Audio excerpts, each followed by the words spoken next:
काय दिलं या घराने मला? एवढ्या मोठ्या घरचं स्थळ आलं. म्हटलं पैसा आहे, पॉवर आहे, सगळं आयुष्य कसं मजेत जाईल. पण कसं काय? इथे आले तर या घरात माझ्या नवऱ्याला मुळात किंमतच नाहीये. काही पॉवर पण नाहीये त्याला. प्रत्येक छोट्या छोट्या गोष्टींसाठी मला माझ्या लहान दिराची परवानगी घ्यावी लागते.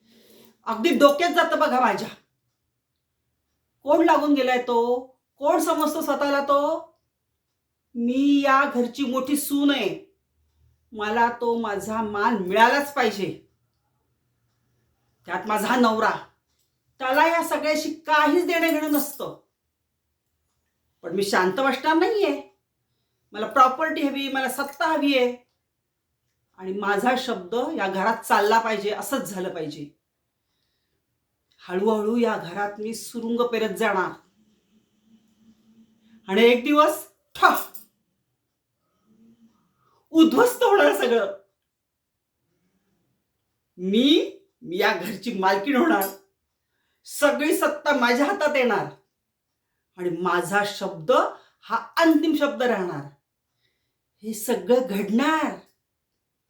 मी ते घडवूनच आणणार आहे.